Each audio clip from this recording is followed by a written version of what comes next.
Hey guys, check this out. A 3D workflow with heavy AI integration, but gives complete creative and visual control. All these clips you see here were made in 3D, live actor footage, and the new Ray3 Modify tool from Luma AI. This workflow saves time, money, and also most interestingly, it wasn't replacing any of the process that I enjoyed about 3D.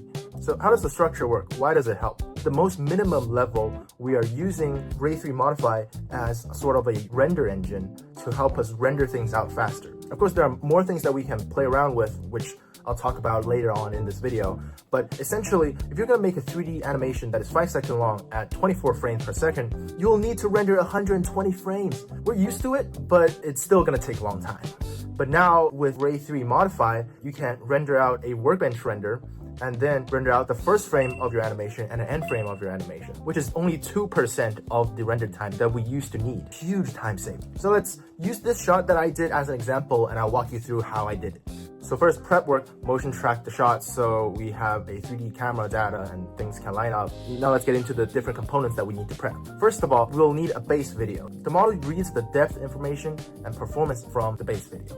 So this is kind of the bones of our shot. It determines the character performance, spatial information, and also camera motion. Rotoscope the characters out and comp it into a gray render we did in our 3D scene. We also need either a start frame, end frame, or both. I used a start frame and a end frame. For the start frame, there's no characters in here. I'm just gonna render out the first frame in our animation. Now, the end frame. When we're working with videos over 5 seconds long, it's gonna become the 5-second frame, so 120th frame.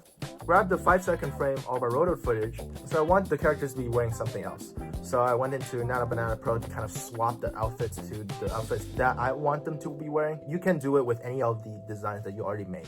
Now comp it into the 5-second frame of our rendered 3D scene.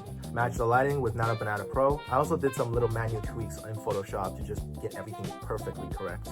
And now let's go into Dream Machine. Modify video, Ray3, drag in our video, and then you see these new little windows pop up. We put our start frame, end frame, and now there's a character ref. In this case, my character in my end frame has her face covered. So to let the model know what my character looks like and to have more facial consistency, I added a character ref. An optional choice, but it does give better results. Now we come down here to the strength levels. This is also very important. How much the depth map of the input video will be blurred. If your start frame really matches the input video, like for example in our case where we're kind of just using it as a render engine, we want to keep it very low because we want to keep things as accurate as possible. We already have the things that is in there. Let's set that to adherence 3 and hit generate. So yeah, there you have it. This is so powerful and game-changing in every way, but at the same time, most importantly, it does not steal the show. Go ahead, see what you can make with it.